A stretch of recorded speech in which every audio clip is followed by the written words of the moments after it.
Compliance गुरु के इस channel में खुश आमदीद। मैं हूं आपका होस्ट तनवीर और आज के इस एपिसोड में हम बात करेंगे requirement of first aid box at work place, यानी कि फर्स्ट एड बॉक्स की क्या रिक्वायरमेंट है, कितने वर्कर में कितने फर्स्ट एड बॉक्सेस होने चाहिए और फर्स्ट एड बॉक्सेस में कौन कौन से आइटम किस क्वांटिटी में होना चाहिए। और इस रिक्वायरमेंट को हम बात करेंगे with respect to the Punjab factory rules 1978 और सिंध फैक्ट्री रूल्स 1975 के रेफरेंस से। बाज़ाब्ता शुरू करने से पहले आपसे रिक्वेस्ट है कि इस चैनल को लाइक और सब्सक्राइब करना ना भूलें। तो चलें दोस्तों, हम शुरू करते हैं इस एपिसोड को। इस दफ़ा मैंने मुख्तलिफ फॉर्मेटिंग की हैं क्योंकि दोनों लॉ में कोई फ़र्क नहीं है सिवाय सेक्शन नंबर के। सिंध में ये सेक्शन नंबर 94 जबकि पंजाब में इसका सेक्शन है 96।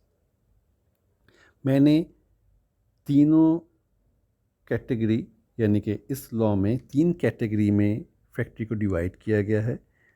ए कैटेगरी है जहाँ पे 9 से ज़्यादा वर्कर हैं और 21 से कम वर्कर हैं।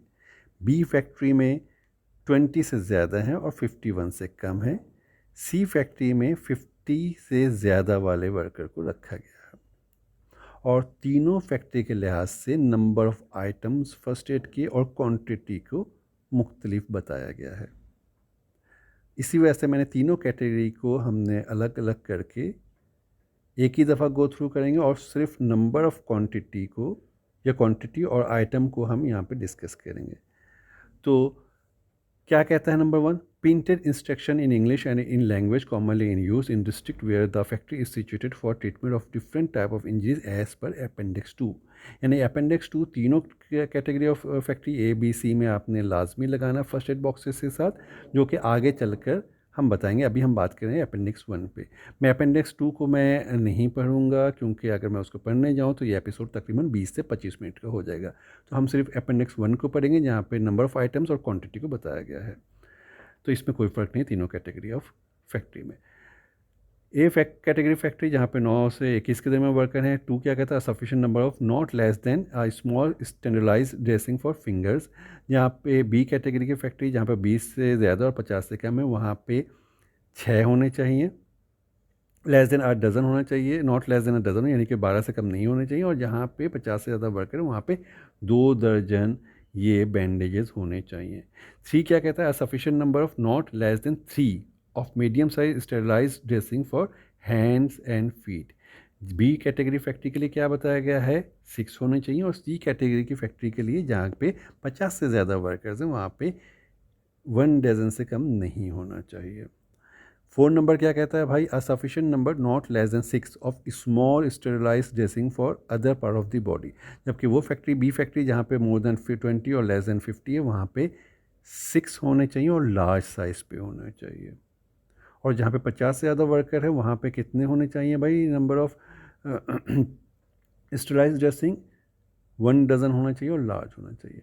5th नंबर क्या कहता है, sufficient number of sterilise dressing small and large for Burns. यानी कि अगर आपका जल जाए तो आपने वहाँ पर भी बैंडेज स्टेरलाइज बैंडेज ड्रेसिंग का आपने इंतज़ाम करना है। इसकी क्वांटिटी तीनों कैटेगरी ऑफ फैक्ट्री में नहीं बताया गया है। 6 क्या कहता है, 2% of alcoholic solution of iodine और 1% of aqueous solution of gentian violet का होना चाहिए, वायलेट होना चाहिए। 6 में यहाँ पे ज़रा सा मुख्तलिफ है। बी कैटेगरी जहाँ पे 20 से ज़्यादा और 51 से कम होना चाहिए। क्या लिखा है, sufficient supply of sterilise cotton wool in ½ ounce packet के होने चाहिए। जबकि सी कैटेगरी ऑफ फैक्ट्री यहाँ पे मोर देन 50 फैक्ट्रीज है, जो कि बेसिकली सबसे बड़ी फैक्ट्रीज होती हैं इन तीनों कैटेगरी में, यानी कि जो कि कॉमनली साइज ऑफ फैक्ट्री होती है। और 2% of alcoholic solution of iodine होना चाहिए। अब 7 क्या कहता है, bottle of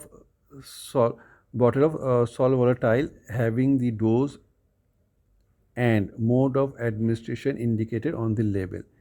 ये रिक्वायरमेंट बी वाली फैक्ट्री जहाँ पे मोर देन 20 और लेस देन 51 होना चाहिए, वो सेम रिक्वायरमेंट। और यही रिक्वायरमेंट 8 नंबर पॉइंट पे लिखा गया है जहाँ पे मोर देन 50 वर्कर्स यानी सी वाली फैक्ट्री पे होना चाहिए।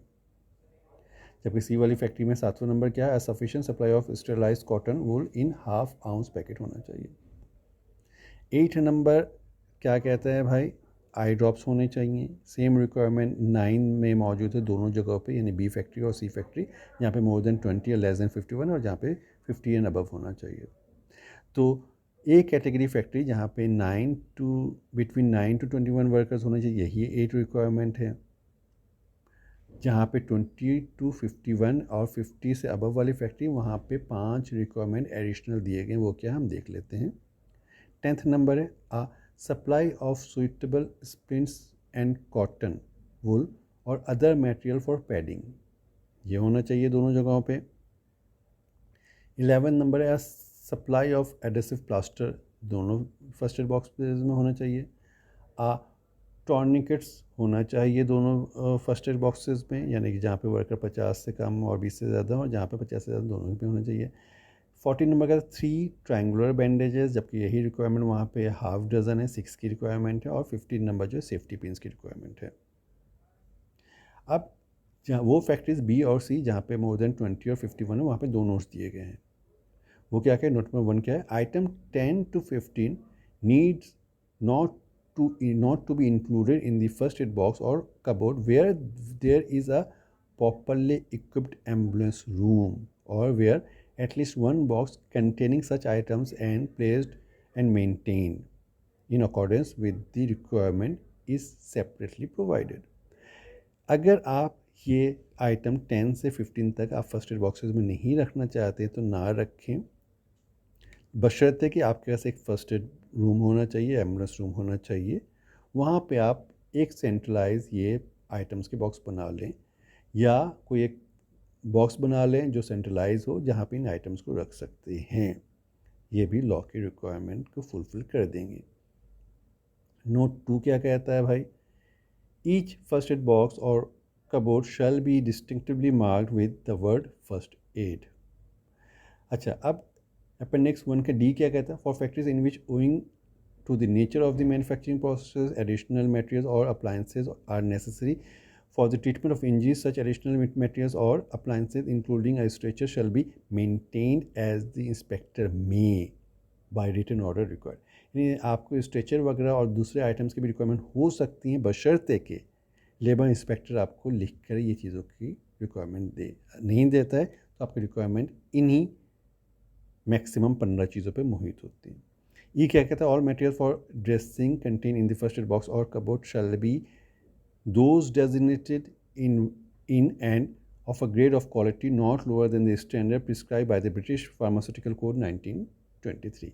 इनकी क्वालिटी की वही मेयार होना चाहिए जो कि फर्स्ट ब्रिटिश फार्मास्यूटिकल कोड 1923 में जिक्र मौजूद है। एफ क्या कहता है, notice in Urdu and in the language just commonly in used in the district shall be affixed and maintained in every workroom, stating the nearest first aid box or cupboard in respect of that room.